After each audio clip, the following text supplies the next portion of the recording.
کر دوں، شیخ طوسی علیہ الرحمہ کچھ دروازہ میں نے ذکر کیا، شیخ طوسی علیہ الرحمہ حوض علمیہ میں درس و تدریس میں مشغول ہوتے تھے، تو بہت زیادہ حرم کے اندر نہیں آتے تھے، باہر سے ہی سلام کر کے چلے جاتے تھے۔ میرا کہنے کا مطلب یہ کہ 4 گھنٹے جالی سے چپک کھڑے رہنے کا مطلب یہ ہے کہ یہی ہماری زیارت ہے، دل کے ساتھ، دل کی گہرائی کے ساتھ، عقیدت کے ساتھ مولا کی خدمت میں جا کے سلام عقیدت پیش کریں اور ان کے جواب کو محسوس کریں، اور ایسا لگے کہ ہم مولا سے باتیں کر رہے ہیں، ان کو اپنا حال دل، اس لیے کون ہے امام؟ السلام علیکم یا سامع السر والنجوى، جو سر راز اور جو سرگوشی ہوتی ہے نا، جو ہم زبان پہ بھی جاری نہیں کرتے، دل میں باتیں رکھتے ہیں، وہ بھی وہ سنتے ہیں اور سمجھتے ہیں اور اس کا جواب بھی دیتے ہیں۔ شیخ طوسی علیہ الرحمہ حرم میں نہیں داخل ہوتے، لوگوں نے کہا ان کا عقیدہ بہت کمزور ہے، بہت مولا سے کم محبت رکھتے ہیں، اور اسی وجہ سے وہ حرم کے اندر زری کے پاس آ کے زیارت نہیں، باہر سے سلام کر کے چلے جاتے ہیں۔ شیخ طوسی علیہ الرحمہ معلوم ہوا تو ان کا دل کو ناگوار گزرا، انہوں نے سارے لوگوں کو جمع کیا اور زری کے پاس آئے اور سب کو جمع کیے، سارے لوگ دیکھ رہے، انہوں نے مولا خدمت میں سلام کیا، السلام علیکم یا امیر المومنین، قبر سے جواب سلام، وعلیکم السلام یا شیخ طوسی۔ تو انہوں نے بتایا کہ دیکھو تم میرے لیے یہ کہتے ہو، ہمارے یہاں بھی ایسا ہوتا ہے معاشرے میں، کسی کے لیے ہم کوئی بات سمجھے بوجھے بغیر جو ہے کہہ دیتے ان کا عقیدہ کمزور ہے، یہ ہے، تو ان کو ناگوار گزرا، کہا کہ میں جب دروازے سے بھی سلام کرتا ہوں نا، میں اپنے مولا کو ان کا جواب محسوس کرتا ہوں۔ جانے کے ہم بھی جب جائیں تو محسوس کریں ہمارے مولا جو ہے سن رہے ہیں اور وہ یقیناً جواب دیتے ہیں۔ زائرین کرام، سوبار لے گئی سر بازار مفلسی، سوبار لے گئی سر بازار مفلسی، میں نے اپنا عقیدہ ہر بار بچا لیا، میں نے پڑھی تھی اپنے حفاظت کے واسطے، نادے علی نے سارا علاقہ بچا لیا۔ نعرہ حیدری، نعرہ سلوات،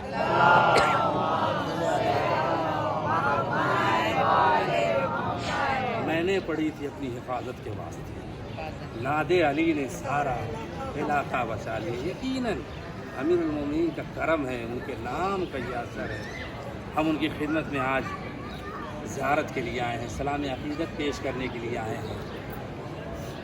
امیر المومنین علیہ السلام کی 7 زیارتیں مخاطب الجنان میں لکھی ہوئی ہیں، اس میں سے 5ویں زیارت کا ایک جملہ ہے، ہم لوگ سلام پیش کریں، السلام علیک یا اول مظلوم، اے کائنات کے پہلے مظلوم، اے کائنات کے سب سے بڑے مظلوم، آپ کی خدمت میں سلام۔ وہ امیر المومنین جن کے فضائل بے شمار، جن کی زیارت کی اتنی فضیلت ہے، وہیں پر ان کی مظلومیت بھی بہت زیادہ ہے، بے پناہ مولا علی پر ظلم ہوئے، ان کی مظلومیت کا اندازہ مولا کے دل کے علاوہ کوئی ان کے دل کا اندازہ نہیں کر سکتا۔ زیارت کو جملہ ہے، السلام علیکم یا اول مظلوم، اے کائنات کے سب سے بڑے مظلوم۔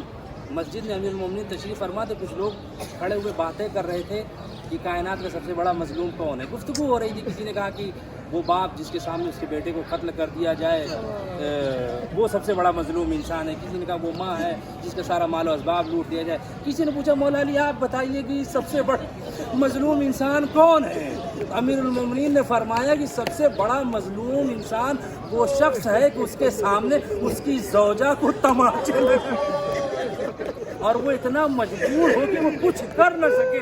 ہائے علی کے دل پر کیا گزری ہوئی، کیا گزری ہوگی، جلتا ہوا دروازہ شہزادی فاطمہ زہرا کے اوپر گرا، محسن کی شہادت ہوئی۔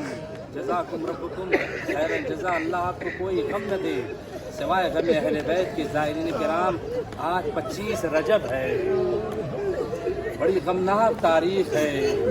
آج اس مظلوم امام کی بارگاہ میں ایک دوسرے مظلوم امام کا پرسہ پیش کرنا ہے۔ ہمارے اور آپ کے 7ویں امام جو فرزند زہرا ہیں، جنہیں عالم غربت میں زہر دے کر شہید کیا گیا، آج جن کی شہادت کا دن ہے، مولا علی کی بارگاہ میں اس دلبند فاطمہ کا پرسہ پیش کرنا ہے کہ زائرین 7ویں امام علیہ السلام پر کیا ظلم ہوئے، وہ غریب عالم پردیس میں کس طریقے سے زندان میں اس نے زندگی گزاری۔ آپ تصور کیجئے، روایتوں نے لکھا 14 سال اس مظلوم امام کو قید خانے سینے میں رکھا گیا۔ یہ کہنا اور سننا بہت آسان ہے کہ 14 سال 7ویں امام زندان میں رہے، لیکن 14 سال کی زندگی بہت بڑا عرصہ ہوتا ہے۔ ہمارے 7ویں امام نے زندان میں گزارے، اور زندان کیسا تھا؟ کوئی معمولی زندان نہیں تھا، کوئی عام زندان نہیں تھا۔ یہ زائرین کرام، زندان ایسا تھا، علماء نے لکھا ہے کہ زندان اتنا تنگ اور تاریک تھا کہ نہ انسان اس میں صحیح سے کھڑا ہو سکتا تھا، نہ لیٹ کر پیروں کو پھیلا سکتا تھا۔ نہ جانے اس مظلوم امام نے 14 سال کیسے زندان میں گزارے، اور پھر ظالموں کو اس مظلوم امام پر رحم نہیں آیا۔ قلت آب و غذا کی وجہ سے 7ویں امام بہت کمزور ہو گئے تھے، بہت لاغر ہو گئے تھے، اس کے باوجود ہاتھوں میں ہتکڑیاں ہیں، پیروں میں بیڑیاں ہیں۔ یہ زائرین کرام، 7ویں امام پر ظلم کی انتہا ہو گئی۔ ظالم نے اس غریب امام کو زہر دیا۔ جب خادم اور نوکر سپاہی زہر میں یعنی کھجوروں کے اندر 7 کھجوریں تھی جن کے اندر سوئی کے ذریعے سے زہر داخل کیا گیا تھا، امام کی خدمت میں لا کر اس نے جو ہے زہر وہ کھجوریں دی کہ حاکم نے، بادشاہ نے کہا کہ آپ یہ کھجوریں تناول کیجئے۔ 7ویں امام نے ایک کھجور اٹھائی، علم امامت سے جانتے تھے، ایک کھجور تناول کی، تو اس کے بعد امام نے جو ہے کہا کہ اب اس کے بعد میں نہیں کھاؤں۔ کہا نہیں، حاکم نے کہا ساری کھجوریں۔ ایک مرتبہ امام نے کہا کہ تیرے حاکم کا مقصد پورا ہو چکا ہے، اب میں باقی کہا نہیں، آپ کو ساری ایک ایک کر کے امام نے ساری کھجوریں کھائی ہیں، اور پھر جب زہر اندر داخل ہو گیا، زہر کا اثر شروع ہوا، امام تڑپنے لگے۔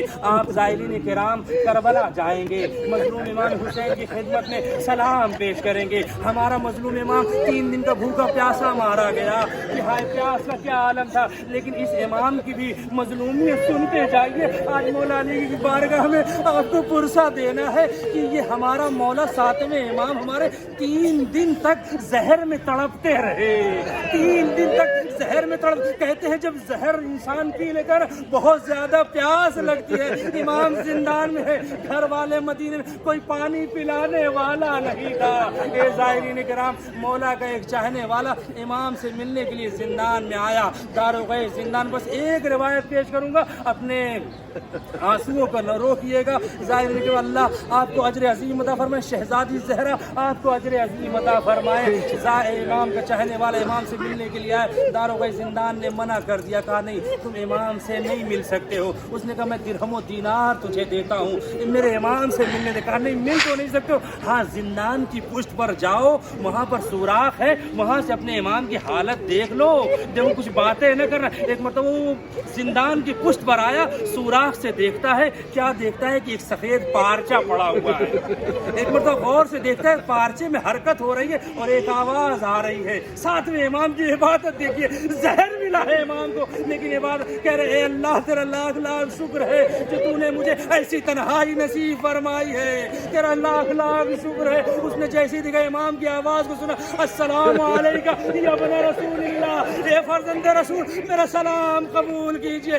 امام نے وعلیکہ السلام کا۔ ایک مرتبہ چاہنے والا کہتا مولا آپ کب تک زندان میں رہیں گے، اے مولا زندان سے کب باہر آئیں گے؟ آپ کے شیعہ، آپ کے چاہنے والے آپ سے ملنا چاہتے ہیں، آپ سے ملاقات کرنا چاہتے ہیں۔ امام نے فرمایا پرسوں بغداد کے پل پر آنا، وہیں پر تم سے ملاقات ہوگی۔ کہ چاہنے والا چلا گیا، شیعوں کو جمع کیا کہ امام نے وعدہ کیا ہے بغداد کے پل میں ملاقات ہو۔ جب تیسرے دن امام اس دنیا سے رخصت ہو گئے، امام کی شہادت ہو گئی، امام کا جنازہ تابوت میں رکھ کے پل پہ رکھ دیا گیا۔ یہ چاہنے والا جب پہنچا تو کیا دیکھا، تابوت پڑا ہوا ہے۔ کوئی کہہ رہا ہے یہ رافضیوں کا امام ہے جو زندان میں انتقال گئے، اس نے سر و سینہ پیٹ لیا۔ اے مولا آپ نے ملاقات کا وعدہ کیا تھا، لیکن اس عالم میں ملاقات ہوگی ہمیں معلوم ہے۔